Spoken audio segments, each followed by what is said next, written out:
अगर बृहस्पति नहीं चमके तो बृहस्पतेश्वर महादेव, जहां पर बैठकर बृहस्पति भगवान ने शंकर भगवान की आराधना करी है, रोज गंगा जल जाना, गंगा जल लेकर आना, शिव जी की आराधना करना, एक शिवलिंग का निर्माण करा, उसकी आराधना में बृहस्पति भगवान डूब गए, उसकी आराधना में बृहस्पति महाराज निरंतर लगे रहे। और इतनी आराधना बृहस्पति महाराज ने करी, इतनी आराधना कर काशी में करी। बृहस्पतेश्वर महादेव काशी में विराजमान। कौन से महादेव? जम के बोलिए जरा। बृहस्पतेश्वर महादेव काशी में विराजमान है, जो अंगूठी में पुखराज नहीं पहन सकते, जिनकी भाग्य रेखा उल्टी चल रही हो, बृहस्पति चमक ही नहीं रहा हो, जिस काम में हाथ डालते हैं वो काम पूरा ही नहीं होता हो, तो एक बार काशी जाना, बृहस्पतेश्वर महादेव का स्पर्श करना, उनका अभिषेक पूजन करना और उनका स्पर्श कर एक बेलपत्र ब्राह्मण देवता से मांग कर लेकर जाना कि इन बृहस्पतेश्वर महादेव से मुझे एक बेलपत्र दे दो। तुम्हें पुखराज पहना कि नहीं पहना, हीरा रतन माणिक पहना कि नहीं पहना, वो बेलपत्र इतना चमत्कार कर देगी कि जिंदगी में कभी संपदा की कमी आएगी नहीं। आराधना करी बृहस्पति महाराज ने कि शंकर भगवान सामने प्रकट हो गए। मांगो बृहस्पति, तुमको क्या चाहिए? कुछ नहीं, केवल आपका भजन। नाम रख दिया, तुम्हारा नाम बृहस्पति रहेगा। बृहस्पति भगवान का एक नाम बृहस्पति भी रख दिया और तुम साधारण नहीं रहोगे। तुमने मेरी आराधना करी है तो देवताओं के गुरु बनकर विराजमान होगे। इतनी भी परेशानी चल रही हो, थोड़े दिन बाबा की जो जलाधारी है, इस जलाधारी पर हल्दी का थोड़ा सा लेपन करिए। हल्दी का लेपन कर कर जिस पात्र से शिवजी को जल चढ़ाओगी, उसी पात्र पर अपनी 3 उंगलियों का स्पर्श हल्दी का कर कर फिर बाबा को कुंदकेश्वर महादेव के नाम से जल चढ़ाना प्रारंभ करें। जो हल्दी का लेपन आपने जलाधारी पर करा है, उसी जलाधारी की एक उंगली कलश पर लगाकर लेकर आओ। घर के अंदर जब प्रवेश करो या व्यापार में प्रवेश करो तो जो कलश पर हल्दी लगाकर लाए हो, वही दरवाजे के ऊपर थोड़ी सी मात्रा में कुंदकेश्वर महादेव के नाम से लगाना प्रारंभ कर दो। कैसी भी चिंता हो, 7 से 8 दिन में वो चिंता समाप्त होगी। पूजा में 2 चीजों का होना बहुत जरूरी है, बहुत ध्यान देना। एक, जब कोई भी विद्वान ब्राह्मण आपके घर में पूजन कराने आते हैं, कोई भी विद्वान ब्राह्मण जब आपके घर में पूजन करते हैं, कोई विद्वान ब्राह्मण जब आपके घर में पूजन करने के लिए आते हैं, पूजन कराते हैं, सबसे पहले दीप प्रज्वलित करते हैं। क्या प्रज्वलित करते हैं? दीप। आप भगवान के मंदिर में जब पूजन करें, आप जब अपने घर में भगवान की जब पूजन करें, तो आप स्तुति, पाठ, मंत्र, साधना, जप, अनुष्ठान सब बाद में, सबसे पहले एक दीप प्रज्वलित करें। पूजन में दीपक होना बहुत जरूरी है। और दूसरा है, ऐसी कोई पूजन नहीं जिसमें महादेव नहीं। अगर जिस पूजन में शंकर नहीं होंगे, वो पूजन कोई देवता स्वीकार नहीं करता, कोई देवता स्वीकार नहीं करेगा, उस पूजन का कोई फल नहीं जिसमें शिव नहीं है। अब अभी तक 2 भार इंद्र के पास में थे, बहुत ध्यान देकर समझना ये नवग्रह कथा को। 2 भार थे इंद्र के पास। इन कौन से पद थे? जम के बोलो जरा।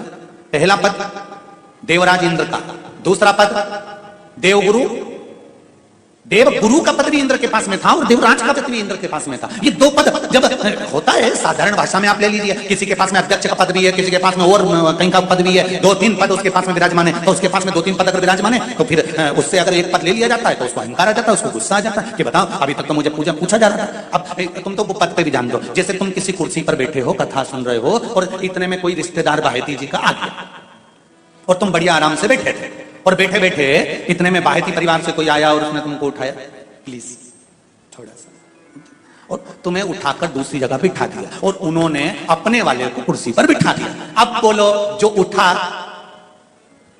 जिसको उठाया जाता है, उसका भगोने जैसा मुंडा हुआ क्यों नहीं हुआ?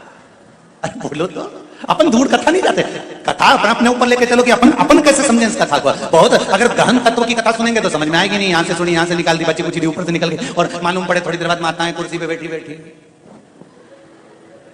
अब फिर तो अपन तो अपने पर लेकर चलो ना, कि जैसे कोई आप कुर्सी पर बैठ गए और इतने में इनके रिश्तेदार कोई आए और आने पर उन्होंने कहा दिया तुम यहाँ से उठो दूसरी जगह जाके बैठो, इतने में तुमको बुरा लग गया, बुरा लगा, मुंह भगोने जैसा हो गया, गुस्सा आ गया। उसी तरह इंद्र के पास में दो सत्ता थी, एक देवराज इंद्र थे और दूसरे गुरु का पद भी इंद्र के पास में था। देवताओं के गुरु बनकर इंद्र घूम रहे थे, पर अब उल्टा हो गया। शंकर भगवान ने बृहस्पति महाराज को देव गुरु बना दिया।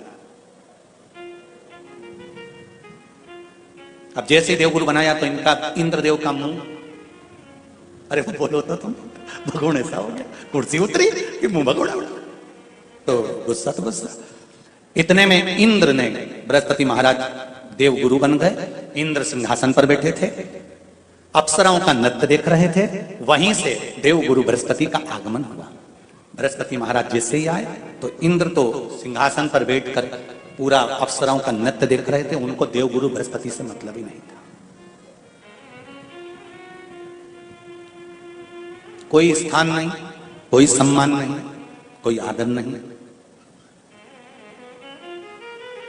कोई आदर नहीं। जिसको घर के बड़े बुजुर्ग सम्मान देते हैं, घर के बच्चों का भी फर्ज है कि उसका सम्मान बच्चे करें। सही है कि गलत है? घर के बुजुर्ग उसको सम्मान दे रहे हैं ना, घर के बड़े उसका सम्मान कर रहे हैं ना, तो घर के बच्चे कहते हैं नहीं वो तो हमारे लिए गलत सोचता है, हमेशा हमारे लिए अपशब्द बोलता है, हमेशा आड़ा टेढ़ा बोलता है। तो घर के बुजुर्ग कहते हैं तुम्हें क्या करना है, जब हम सम्मान दे रहे हैं तो तुम भी दो, हम आदर कर रहे हैं तो तुम भी करो। बृहस्पति महाराज का सम्मान नहीं हुआ, बृहस्पति महाराज वहां से उठकर चले गए, बोले नहीं। जो समझदार होता है वो तुरंत कह देता है कोई बात नहीं, मैं चले जाता हूं, कोई मुख पर क्रोध नहीं, कोई चिड़चिड़ प्रवृत्ति नहीं, कोई अपशब्द नहीं। एक बात मैं आप सबको कहना चाहूंगा, किसी जगह पर यदि आपका अपमान हुआ है, बहुत ध्यान देना जरा, कथा थोड़ी भारी है पर समझ लोगे आप। किसी जगह पर यदि आपका अपमान हुआ है तो आप भगवान शंकर को धन्यवाद देना कि मैंने पूर्व में किसी का अपमान करा होगा तो मेरा हिसाब आपने इतनी जल्दी बराबर कर दिया है, इतनी जल्दी बराबर कर दिया। ये थोड़ा सा अपमान मेरा कराया, मेरा हिसाब बराबर हो गया। कोई गाली दे रहा है, देने दो, शंकर भगवान को धन्यवाद देना, बाबा बड़ी कृपा करी, मैंने पूर्व में इसको गालियां दी होंगी, अपशब्द कहा होगा तो इसने मुझे पलटकर गाली दे दी, अपशब्द कह दिया। ये तेरी कृपा है, ये तेरी दया। और जब तक तेरी करुणा, तेरी कृपा, तेरी दया नहीं हो तब तक कुछ हो ही नहीं सकता। तेरी कृपा,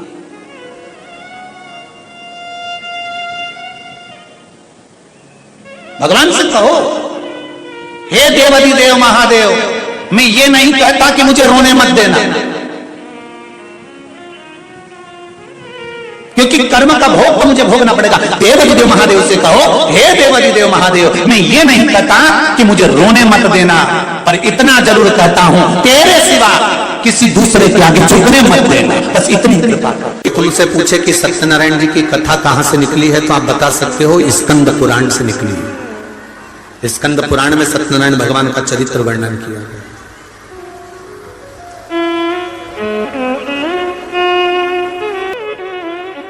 दुनिया के सारे मंदिर में, दुनिया की सारी भूमि पर, दुनिया की सारी जगह पर जाकर झूठ बोलोगे चल जाएगा, पर शंकर भगवान के सामने झूठ बोलोगे तो जिंदगी नरक जैसी निकल जाएगी, पूरी जिंदगी। ये अदालत, ये पंचायत, ये पंच, ये तो सब बाद में बने। इससे पहले तो गांव के लोग निर्णय कराने के लिए शंकर जी के मंदिर लेके जाते थे। बोलो रे जितने बैठे हो पुराने, सबको मालूम होगा, जरा सा कोई काम बिगड़ा, चल शंकर जी के मंदिर में उठा गंगा जली और कह दे कि तूने ऐसा नहीं करा। ना पहले पंचायत होती थी, ना पहले अदालत होती थी, ना कोई निर्णायक मंडल होता था, केवल एक निर्णय होता था, शंकर जी के मंदिर में ले जाकर खड़ा कर देते थे और उठा गंगा जली और कह दे तूने ये नहीं करा। कारण क्या था? क्योंकि स्कंद पुराण, शिव पुराण, गर्ग संहिता, लिंग पुराण, नर्मदा पुराण, पद्म पुराण, सारी पुराण एक बात कहती है कि दुनिया में कहीं पर भी झूठ बोल लो, पर शंकर के द्वार पर झूठ मत बोलना। शिव के द्वार पर झूठ बोला तो जिंदगी नरक हो जाएगी। ब्रह्मा जी ने शंकर जी के सामने झूठ बोल दिया। और क्या झूठ बोला कि मुझे शिव जी का सिर मिल गया। ब्रह्मा जी ने जैसे बोला तो शंकर भगवान ने कहा ब्रह्मा तुम झूठ बोल रहे हो। ब्रह्मा जी ने बात स्वीकार नहीं करी। ना मानो तो केतकी के फूल से पूछो। केतकी के फूल से शंकर भगवान के सामने भगवान विष्णु ने पूछा, बोल केतकी क्या ब्रह्मा जी को सिर मिला है? शंकर भगवान का केतकी के फूल ने कहा, ब्रह्मा जी ने तो सिर का दर्शन कब से कर लिया था। केतकी के फूल ने भी झूठ बोल दिया। शंकर भगवान की आकाशवाणी हुई, हे केतकी के फूल, हे केतकी के पुष्प, मैं तुझे श्राप देता हूं, सारे देवताओं पर तू चढ़ेगा पर शंकर भगवान पर कभी नहीं चढ़ेगा। अगर भूल से भी चढ़ गया तो 1000 गौ हत्या के बराबर दोष लग जाएगा। केतकी का फूल सारे देवताओं पर चढ़ता है पर भगवान देवाधिदेव महादेव पर कभी नहीं। खींचने के बाद दो उंगलियां खींचने के बाद एक उंगली का चंदन नीचे जब तीसरी उंगली से आता है तो हम नीचे, कितने भी नीचे अगर खड्डे में भी जा रहे हैं और कर्जे में भी जा रहे हैं, नीचे की उंगली अगर हमने बाद में लगाई है तो हमें ऊपर उन्नति की सीढ़ी पर महादेव चढ़ा ही देता है। ये निश्चितता है त्रिपुंड लगाने की, ये त्रिपुंड लगाने की निश्चितता है हमारी। शिव जी का एक नाम है निर्मलेश्वर महादेव। फिर से बोलो, निर्मलेश्वर महादेव। जब कोई हमको कष्ट देने का प्रयास करता है या हमको तकलीफ देता है या हमको दुख देता है या ऐसा लगता है कि कोई हमें तंग कर रहा है, बहुत दिनों से मेरा ये काम होना था, बहुत दिनों से ये फाइल पड़ी है, उस पर सिग्नेचर होना था, वो फाइल आगे नहीं बढ़ रही, उस फाइल को आगे बढ़ना था या काम होना था, पर कोई अड़चन मेरी जिंदगी में जरूर आ रही है, उस जगह पर निर्मलेश्वर महादेव का पूजन कार्य आता है। अब उसको करने के लिए अपने को कोई बहुत बड़ा मंडल नहीं बनाना है, हमें बहुत बड़ा कोई बहुत दिखावा नहीं करना है।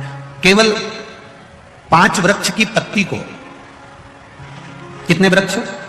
बस 5 वृक्ष की पत्ती और एक श्वेत पुष्प, सफेद कलर का पुष्प अशोक सुंदरी वाली जगह पर लगाकर चढ़ा देता है। बस निर्मलेश्वर महादेव का नाम लेकर जब चढ़ाया तो कार्य सफलता की ओर अग्रसर है।